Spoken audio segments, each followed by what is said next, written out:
Good afternoon, sports fans from all around the globe. This is East Coast Sports Investors closing bell for Tuesday, May 16th. I am your, for the moment, solo host. Stay tuned. We may have Mr. Jeff Dawson popping in, joining me at some point here during the course of this closing bell. He is trying to get an alert out to ECSI subscribers, members as we speak. So if you don't see him, that is why, and you will be stuck with me. As far as today's show, we'll keep it fairly short and sweet, regardless of if Jeff joins me or not. I know him and Scotty got a show coming up here at less than an hour away at 6 o'clock my time, 7 o'clock East Coast time. At least I had originally planned. Not sure if that's still in the works or not. But we will mostly be short and sweet with no NHL tonight. Tied the series all together and finished it up last night. Stars and Kraken taking things down. And Connor, evening, glad you are stopping by because yours and I's conversation proved to be kind of worthwhile as far as the over-under in that game last night. So I'm glad you're stopping by and glad we can circle back to see the conclusion of that one and 2-1 finish. If you had the Stars puck line, I feel for you this morning. Obviously, if you didn't see it, Kraken get their lone goal in the last 30 seconds, I want to say it was, maybe even the last 20 seconds. So condolences to anyone that's had the Stars on the puck line there. So I do feel for you there. As far as conference finals, not starting up until Thursday, so probably won't talk much more about it today on this show.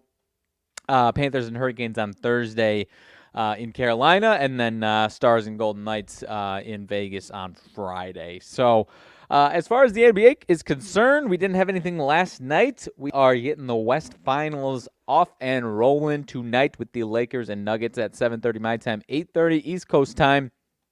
On the West Coast out there. I guess this one's Mountain Time, Mountain time zone game. But regardless, we will be talking about that here in a minute. I'm seeing, let's see, I believe it's six and a half last I checked. It's been about an hour since I've seen it, but I think it's moving to 6.5 on most books.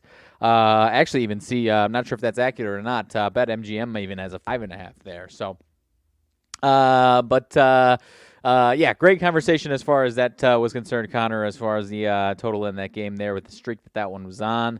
And then we will move into baseball a little bit. If Jeff joins me, maybe we'll talk a tiny bit about PGA. I am planning on, after the show is done, doing my full breadth of research and locking my picks in for the week as far as the PGA Championship is concerned. So whether Jeff joins us or not, we will touch on that just for a second. But I personally don't have my picks out yet, so still perusing a few things there and still trying to tie some things together as far as that is concerned. So as far as moving right into the NBA game tonight, and as always, anyone is welcome to drop into the comment section. If you have any random questions about sports that's going on tonight, feel free to drop it in. If I moved away from whatever you wanted to ask a question about, if I'm talking about NBA and you just want to get ahead of things with MLB, go ahead and drop the comments in there. If I'm not ready to talk about it, I'll circle on back to it. So as far as the NBA game tonight, like I said, last I checked, and even just checking now, most places are up to 6.5 now. And like I said, I would need someone to potentially double check that is accurate. But as I was saying, see 5.5 at BetMGM, as contrary to 6.5 most places elsewhere on the market there. So as far as this game is concerned, obviously you've got a Lakers team that took care of the defending champion Golden State Warriors.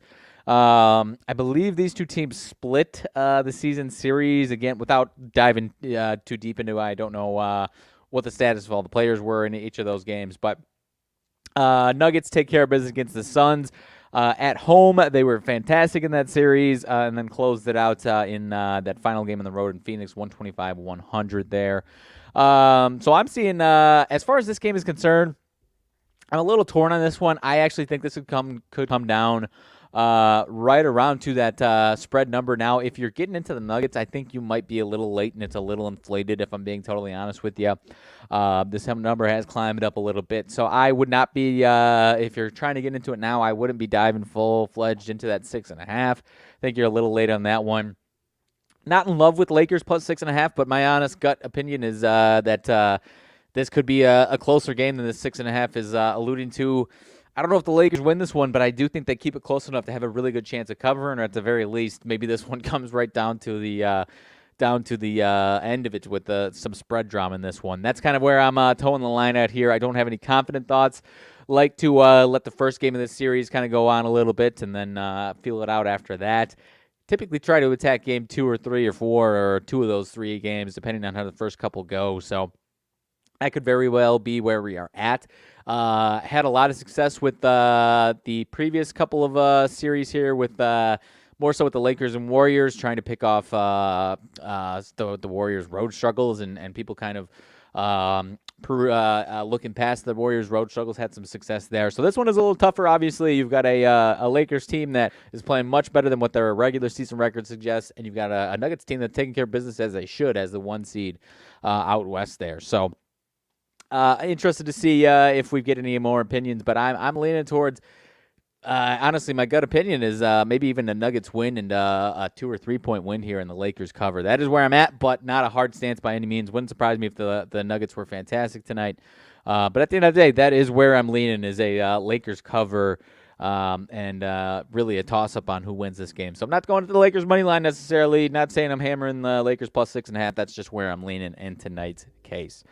So as far as just jumping right over to the MLB, got a handful of games tonight. Solid slate out of the MLB tonight.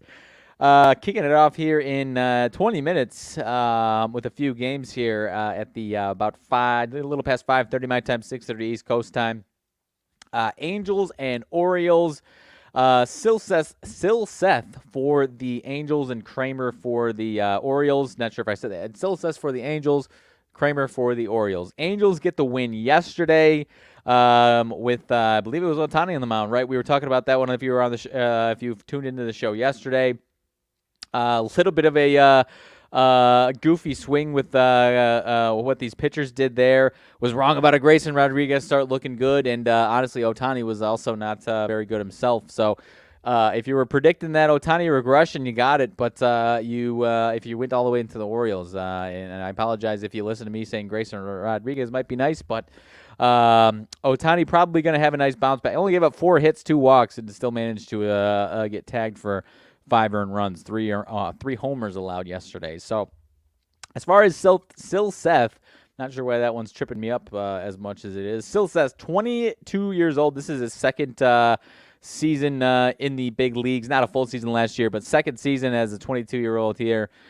Few games under his belt this year, not going past 3 1/3 innings. His last time out, 3 1/3 is his longest outing. 5 hits, 6 runs allowed, 3 of them earned. 2 walks at 3 Ks, and facing Dean Kramer here, who has been rounding into form nicely here. His last 2, 12 total innings, only 1 earned run allowed, and that's at Atlanta and home against Tampa Bay. Shutout Tampa Bay through 6 innings. A couple walks at each of those starts. Not a high K rate for this guy. I think his season high is 6 strikeouts here this season. But he is getting out of jams, limiting scattering base runners and whatnot. So as far as this game is concerned, opening number for this one, I believe, let me double check my, was about -130 Baltimore, now up to about -145. So if you are looking to get into this one for the Orioles, it is a little bit inflated after what it was. I would put this one a little closer to a toss-up. However, and part of that reason being is you should expect some type of regression from Kramer. Not saying he's giving up 5+ runs or anything like that. But there is some danger for a Kramer regression start here, and I would put this closer to where the opening number was. As far as the Angels pitching staff, I don't really know what you're going to get from there.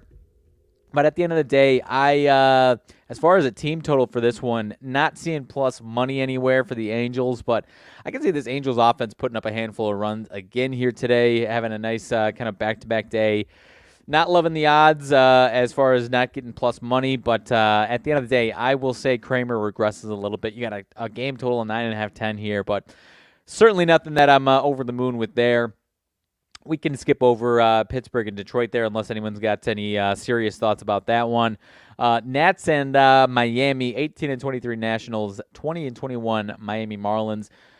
Gray on the mound for the Nationals, and my man Luzardo on the mound for the Marlins. Have had success with some of these Luzardo starts. He's only 3-2 on his record, but the team is for 6-2 outright in all of his starts. His last one out was a nice bounce back against the Arizona Diamondbacks. 6 innings, 7 hits, 1 earned run, 2 walk, 5 Ks. So not another guy that he's got one start with 10 Ks. Aside from that, hasn't gotten past 6 Ks in any start this season. But he has been pitching really well in this Nationals team. Obviously a team that is kind of offensively challenged. You're getting a 7.5 run total here. Nationals did just put up 10 runs yesterday, so you could absolutely see a bit of a regression from them. As far as Josiah Gray here is concerned, obviously if you've been following this Nationals team and him the last couple of years, a guy that's been a kind of a punching bag. He has been a lot better this year. However, he's still giving up some walks. Last time out, only 2 runs allowed, but 4 walks, 5 hits over 7 innings, and outpaced the Giants. So the team outpaced the Giants and gave him some nice offense. So I could absolutely see a bit of a regression start from Gray here today. I would like this number, especially at home, to be a little longer if I was going to respect it. Plus 135 on the run line for the Marlins seems a little too good to be true, and we don't like taking home team run lines necessarily, favorite run lines.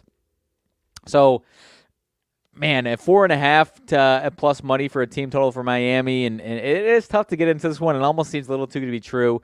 As far as Gray, off the top of my head, I'd be expecting some regression, but these numbers aren't really suggesting that it's going to be a hard regression, and maybe you get a Luzardo regression. I'm kind of falling in love with this guy a little too much. He's been kind to me this year, and I've had a lot of belief in him. So I think I'm going to like Luzardo a lot in a lot of bounce back spots as opposed to churn out 2 or 3 starts in a row type of guy. So I'm backing off a bit for that reason. And maybe the Nationals, after scoring 10 runs yesterday, keep it rolling again. So tough one to get into here. I do like this Marlins team at times, but as a minus 160 favorite, I do kind of respect it, but would almost like it to see even steeper than that, and maybe I'd be feeling more confident in some Josiah Gray regression there. So moving over, Yankees and Blue Jays at 6:07 my time, 7:07 East Coast time. Yankees get the win over Toronto yesterday, 7-4 on the road here. And the Blue Jays had won 3 games before that, sweep the Braves at home. Seeing a minus 180 or so price on the Blue Jays here. We'll open up about minus 200. Gozman on the mound for the Blue Jays. Domingo Germán for the Yankees. And I do kind of respect that quite a bit there. You've got a guy in Gozman who obviously is hit or miss is one thing to say about it. He's had a lot of starts that have been fantastic and a couple starts that have been absolutely horrendous. 3 of his last 4 have given up 0 earned runs. That one where he's given up some runs was a crisp 8 earned runs on 10 hits against the Red Sox a couple weeks ago. Last time out, he bounced back with a 6 innings, 3 hits, no runs, no walks, 9 Ks, so he was absolutely fantastic. So if you're sticking with the trend of what he's done, he's got 2 other times of limiting teams to 0 earned runs and following that up with another goose egg the start after that. So if you're following along with that trend, he's got another goose egg in his back pocket tonight. The odds kind of suggest that he might be fantastic again tonight. Especially you got a guy in Domingo Germán this month who's in 3 starts a sub-2 ERA, 2 earned runs or less in each of these 3 starts, and that's against Cleveland and 2 against Tampa. So he's been really, really solid this month across 19 innings, only 4 earned runs total. And yet you're seeing a pretty hefty price on this Blue Jays team here. So I don't know if 4.5 necessarily, because I don't know what you're going to get out of Toronto's offense. I kind of just feel confident that Germán's going to regress a little bit here, and Gozman is going to continue this a nice stretch. So And again, it's tough to get into this one because I don't love a home team run line here. Favorite run line, not suggesting that necessarily, but I don't know. I do feel pretty confidently that this Toronto team is going to get it done. Wouldn't surprise me though if it's like a 4-0 win and they don't even crack their team total. So I'm kind of struggling to find a way to get into this one here. Even a Yankees under 3.5 is minus 125 at best. So if you can find it under 3 and hope they don't hit that flat 3 and you get that to plus money, I'd feel good that this Yankees team might not have some runs in them today. With everything that I'm talking about, they scored 7 yesterday, actually 4 in a row, 6 runs, 9 runs, 7 and 7. And you're seeing a minus 130 and an under 3.5, and they're flashing plus money on an over 3.5 against Kevin Gausman here. So I feel confident that this Blue Jays team will win. If I felt more confident, I do kind of feel confident in a Herman regression start. But again, would not surprise me if this is like a 4-0, 4-1 type game here. So as much as I feel confident in the Blue Jays, again, do not like taking home team run line favorites, but some way to get into the Blue Jays might be a good thought here. They're making it tough for you in the first 5. Minus a hook is minus 140. So based off a lot of this stuff, feeling pretty damn confident in this Blue Jays team tonight. But again, tough to find a way into that. Definitely pick and choose and shop around and see what you can find there for the Blue Jays there. So Seattle and Boston. Next one up, 21-20 Seattle, 22-20 Boston. This Boston team hosting Seattle with Pivetta on the mound, Castillo on the mound for the Mariners. And obviously, if you've been paying attention, this Mariners team starting to slowly pick up a little bit here. Get the 10-1 win yesterday. And now with Castillo on the mound, he has obviously been pretty solid. Last few a little regressed. So far in 2 starts this month, 4 earned runs against Houston, 3 earned runs on 8 hits last time out against Texas, both of them at home. He actually has been pretty solid on the road here. But obviously you've got Pivetta on the mound for the Red Sox. Last time out, 7 earned runs on 8 hits against the Braves over 4 innings, 3 walks, only 2 Ks. So are you going to get a Pivetta bounce back? I really don't know. You've got a line that opened up about minus 140, now up to minus 160. So not feeling over the moon confident that Seattle is going to limit Boston like they did yesterday, and not overly confident that Pivetta is going to give up 6-7 again. So you've got a 10.5 total. Maybe this is a regression, even further regression from Castillo. I'm kind of scratching my head on this one, if I'm being totally honest with you.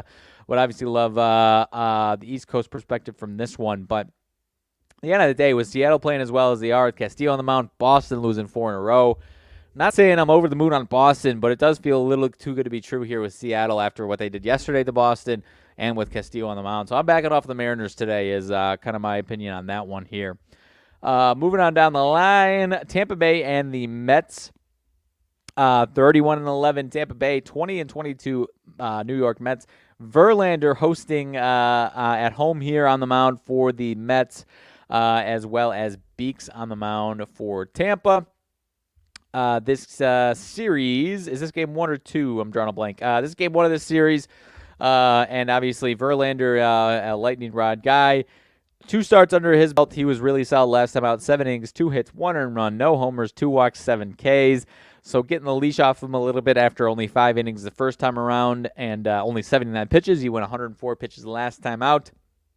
And as far as Beeks is concerned, not a guy that's going past 2-3 innings. Has not been, I shouldn't say he's been bad. He's had 2 outings where he's gotten roughed up a bit, coincidentally both by my White Sox, 3 earned and 5 earned runs. If you take out those 2 starts, though, that's 8 of his 12 runs allowed this season. So that is driving up his ERA right now. Because in the month of May, and well, my friend, we've got potentially the man Jeff Dawson popping in mid-show. So great to see you, my friend. I did not know if we were going to be graced by your president or not here this afternoon. It's so funny, Riley. You sit here we did 2 shows earlier. You get your afternoon work done, and I'm just trying to get the alert out to the ECSI VIPs. Then the phone rings, then the text, then the emails, and then you text me. My full intention was to come on with you, and I'm like, I'm here. We haven't talked in a long time. How are you? I am fantastic, my friend. I am, we can circle back a little bit, get your opinion on a few of these. I had a couple baseball games that I was kind of scratching my head on. Obviously, want your thoughts on, I talked about basketball, but we can absolutely bring it back around. Let's, if you want to close out, and maybe I'll circle back on a couple baseball games, and then after that, we can go back to the NBA. How's that sound? Whatever. This is your house. I just sit here whenever called upon. This is your house. No, my friend, of course. So let's see. Going back a couple of these baseball games, what was the one that I was really scratching my head on here? I'm sorry. I don't know if this was the one, but what were your thoughts on Seattle and Boston today? Castillo, Pivetta for the Red Sox there. 10-1 Seattle win yesterday. Was this one feeling a little fishy, a little too good to be true for the Mariners? You got them winning 3 out of 4 and Boston losing 4 straight, and it's Castillo on the mound. Pretty slim line here. Your Spidey senses are up, and the ECSI VIPs, the text, the alert is out. Here's why this one smells to me is they're baiting you on the Seattle side. The team total's 5.5 juiced over. They want you to pay the 20-cent tax. As you said, Castillo's on the mound, and the Red Sox team total is not 3, is not 3.5, is not a flat 4. It's 4.5 juiced under. So most people will go to the window and say, well, Seattle, Castillo, there's no way in hell the Sox are going to score 5 runs today, So therefore, with it heavily juiced under, believe it or not, it's funny how you called that game out. Yes, the Sox are sliding. I get that part. Castillo is a stud. But my eyes tell me, believe it or not, the Sox get to 5 or better tonight. Now, whether they win, their pitching has been putrid of late. Yeah. So this could be one of those first team to 7 wins. Yeah, no, I'm kind of with you on that one. It was definitely feeling a little fishy on that one. Give me so I had 2 other ones. One that I was definitely scratching my head on, and one that I'll see if you agree with me or not. Yankees and Blue Jays, Herman and Gozman. Am I right to be feeling confident in this Blue Jays team today? Yes, my overnight number was 150. Corrected number towards the 170. Let me give you a true number right now. At circa, it's 169, 170 at South Point. Jays, I believe in Gozman. Unlike yesterday, Manoah has been a gas can times 1,000. Gosman's the real deal. Now, some people say, hey, Yankees, Judge peeking into the dugout, wink, wink, looking at the pitch. We don't know what the hell that is. Right. I believe in Gosman. I was trying to get in the first 5 here, minus the hook. They had that juice at around 130, 135. So that was I lean Toronto today. Yes, if you can find a way to get in there, I lean Toronto. That was my issue, and I was really given just huge confidence of Toronto just not knowing how to get in there because the team total not getting plus money there, and I feel good about a Herman regression, but I said I wouldn't even be surprised if this is like 4-0, 4-1 or something like that. But tough to, as you always say, tough to feel confident that the plus money on the run line is right there, but obviously it's the home team favorite run line. So I that was my biggest struggle, was trying to find the right way to get into it. If I had to pay a tax onto this game, I would eat the tax on the first 5 minus the hook. I would take the bullpen out, and I would hope Gosman got that good 5 innings for you, and then Toronto to scratch 2, 3, 4 runs in, and I don't have to worry about the back end. But again, they're not making it easy on you. It's not like he's minus 220 or 240. He's a minus 169, 170, and they still want you to pay like a 30-cent tax on minus the hook. But that's the way I would try to get into that game. All righty. Yep. I am with you on that one. I like it. The one I was talking about when you popped in, and we can just go right there and then go down the line. Rays and Mets. Verlander on the mound, Beeks on the mound. On paper, Beeks has got this 5.4 ERA, whatever it is, but you look further and it's 8 total runs and 2 outings against my White Sox. You take that away, and things have been a lot different for him. Were you thinking this was, and Verlander, the last start out, obviously went over 100 pitches finally and looked a lot better. Where were you at with this one? I'm not sure how to judge Verlander at this point, and I guess I'm feeling better about Beeks than you might look at it on paper from a naked eye. True value is on the Rays side. I don't trust Verlander. I don't trust Max Scherzer. I don't trust many people on the Mets. Now, with that said, a couple things that stand out to me. They want you to take the Tampa Bay team total over 3.5. It's juiced to the over minus 125. That's a red flag to me. Not saying they can't get to 4, 5, 6, or 7. I'm not paying the tax to get to 4. We're looking for the plus money there. And the other thing is the Mets team total 4.5 flat. So, you're going to pay 10 cents either under or over. I don't trust the Mets anymore at all. And I just, any Mets games, I'm staying far, far away. And again, the true value is on the Rays. And maybe Justin gets a solid 4, 5, maybe even 6. But the Rays don't quit. They just keep coming and coming and coming. So anyone that wants to try to get into the Rays today, I don't have a problem with it. If the Mets win, sorry, TJ, you're supposed to win. You got Cy Verlander on the mound. I just need to see a few games. Yeah, no, I'm with you on that one. This other one, a little goofy here. NL Central matchup, Brewers and Cardinals. Wade Miley, Jordan Montgomery, both of them with some ugly starts last time out, and yesterday score a crisp 18-1 Cardinals victory here. Cardinals are playing a lot better. Last week I was predicting Cardinals to at least win the series in the Cubs and this, kind of have that to be the springboard to start playing better. They sweep your Red Sox, and then obviously this is another big one for them here to get back into this series here. Where are you at with this one? Because as I was alluding to, Montgomery has been better than Wade Miley as far as I know, or maybe not, but just in general is predicted to be better on average here. Has been good for the most part, had 2 ugly ones, 6 earned runs against the Cubs last week in the loss that they had, and then Wade Miley had actually a really nice April, but last time out, 7 earned runs to the Dodgers, 3 bombs out of the park there. Feeling some regression from the Cardinals here, or is their offense going to cook along, or are we just going to see a light show from both of these teams today? Only an 8.5 team or a game total there. I have to be 100 transparent. We bit the bullet last night. We went with the ESPN travel team, which was the Cardinals playing late Sunday night. They came back home. They're finally playing the way everyone expected them. The game was lost, and I hate playing full games anyways, but again, just following that system play, the game was lost in the first inning. Brewers, bases loaded, 1 out. Here come the horses, the Tellises, the Adamises. 6-4-3, thanks for playing. Flaherty settles down. Final score 18-1. So now you're getting an inflated Cardinals because the Cardinal train is back. My overnight number, Riley, on this game was 150. It is now 180 at South Point. I'm seeing as high as 185 how about this? 200 at Barstools. 200. Jeez. So, yeah, Wade Miley has been one of my kryptonites.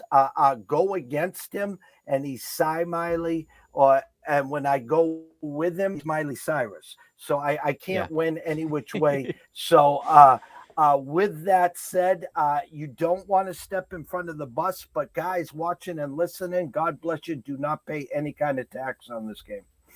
Right. And you would have been so I'm laughing because on yesterday's show, I talked about that game, completely neglected, totally forgot about the Sunday night travel, got halfway through the rest of the sled, said, wait a second, stop the presses, and went all the way back to it and let on about that. And now to see that coming in there, yeah. So I was like, oh, Jeff Dawson will be proud of me. I remember I didn't get off the show without at least mentioning it. And then obviously we're standing where we're standing. So no sweat off our backs. We'll be all right, obviously.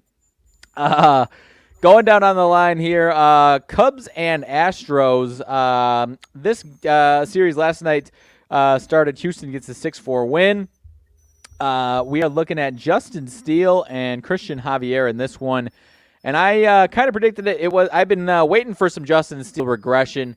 It happened a little bit last time. 7 hits, 3 walks, only 3 earned runs. Are you expecting some big regression out of him tonight against this Astros team, or are you expecting him to continue being Steele? Got a 7.5 game total here tonight. What do we always say here? Is it Justin Steele or is it the aluminum can? And Steele has been absolutely lights out. I was looking to try to get into that numbers and that game. It's a 7.5. Hold on one second. My thing's going. Hold on. I'm trying to do the 8,000 things here. Back to Mr. Steele. His numbers have been amazing. They really have. And I looked at the team totals, 3.5 under for Chicago, which I can see people going to the window on that. I would lean Cubs to get to 4 today. I would actually take the plus, say, 110 on that. And now here's the scary thing. Steele's numbers have been so good, but they're giving you the Astros team total 4.5 juiced under minus 145. So you can get the Astros to get to 5 plus 125. And you look at the full game over under is 7.5. So they're playing Jedi mind tricks here. What I would suggest very simply is this: is someone's getting to 4 or 5 today. Is it going to be the Cubs and the Cubs steal the win, or is it going to be the Astros and Javier who are going to get to 5, and this is a 5-1, 5-2, 5-0? So Right. I don't think you can get both here on that. Right. All right. And I've been waiting for some Steele regression. Last week it was the game 3 after the Cardinals took the first 2. So I think I mentioned it, but it was kind of wishy-washy on it last week. And he ended up being all right. And and I've been kind of just a broad prediction of the Cubs is just, and it's not a hot take, that their pitching staff should regress. But as you mentioned, that doesn't mean that their offense needs to go anywhere. Their offense should be okay. So let's see. Moving on down the line. This one, and I've been just talking ad nauseum by myself, and finally, last 2 games getting there. Rockies hosting the Reds. I've been kind of predicting the Rockies at home to start playing a little better ball. It's starting to happen a little bit, but not the last 2 seasons where they're 15 games over 500 by any means. But finding them as minus 130 favorite right now, I do believe, up from closer to a pick 'em. Are you putting this one at a toss-up and maybe some value on the Reds, or are you with me, and I am not saying anything about today, are you with me in believing in this home team Rockies to start winning some games and rattle off some wins at home? I tell you, it's like we never missed a beat here. You whoever taught you how to read the market, sir, you're doing a hell of a job. ECSI VIPs know a little something about tonight's game. Actually, we froze. Can you hear me still? Oh, yeah, I got you. You're a little Okay. frozen, but I can hear you. Okay. Couple things to look into this. My overnight number was a 12. It's gotten pushed to a 12.5. The first 5 is 7. Okay. So to cash the first 5 over, they need a touch. Uh-oh. Now we lost him. Now we lost him to get a touchdown, and I assume he's alluding to there being some runs in the. I could be wrong, but I don't want to predict what he's saying, but I'm sure we'll get him back in a second here. But nonetheless, we can circle back to that one in a second. I don't want to put words in his mouth without him saying anything. So as far as these other games are concerned, Kansas City and San Diego, Singer and Lugo. Padres obviously 20-22, not playing fantastic. They just lost 2 out of 3. Lost 3 out of 4 to the Dodgers there. Lost 2 out of 3 to the Twins before that. Lost 2 out of 3 to the Dodgers before that. So, and I'm not sure if we'll get Jeff Dawson back here or not. So I do apologize. But set Lou on the mound for them tonight. He's actually been pretty solid. 2 earned runs last time out. 1 earned run the time before that. So this month, 2 starts, 2.25 ERA against the Reds and the Twins on the road there, with Singer on the mound for the Royals. And Singer, if you remember last year, was actually pretty damn solid, and now he's got some rough starts under his belt. Last time out, however, 6 innings, 5 hits, 1 earned run, 2 walks, 4 Ks. After bouncing back from 5 earned runs allowed to Oakland, 8 earned runs before that to the Twins. He's got a couple nice ones here, so if you want to wait for him to put a couple together, I understand that. But I do believe in Brady Singer to hopefully start rounding into form. Use that last start as kind of a springboard a little bit So I am I'm not saying the Royals win this game. I have no idea what to expect from their offense against Lugo. But I guess I'm breathing some life into Singer here is kind of where I'm at with this one. The total at 8.5 here. I wish it was giving me a little more confidence. I'll say that the Padres stay under 4.5 is kind of where I'm at with that one. Got to have some plus money for me to be really interested there. But at the end of the day, I'm believing in Singer a little bit more here than I am in this Padres offense to climb out of whatever their stink has been in. They go 4-0 win yesterday against the Royals. I'll go out on a limb and say the Royals win this one on the back of Brady Singer here is where I'm leaning with that one. So. Jumping over to my White Sox, and then we will get out of here. I apologize if everyone was enjoying Jeff Dawson's conversation. I do believe he will be back here in a minute with Scotty Webb on the following show here. So we will have to stay tuned for that one. I will get closed out here with the White Sox, and then I will get up on out of here. Cleveland and the White Sox, Bieber and Lance Lynn. Lance Lynn, 1-5, 7.51 ERA. He has been absolutely abysmal. Whereas Shane Bieber, which I've talked about a couple times, last time out finally looked like Shane Bieber that we know and love, or anyone that isn't a fan of the AL Central knows and love. I don't certainly know and love him, but 6 innings, 7 hits. I guess a little hits a little more than you like, but against a struggling Detroit team offense, 6 innings, 7 hits, no runs, 1 walk, 9 Ks. So that K number, which we've talked about, is kind of the indicator that things are looking at least better.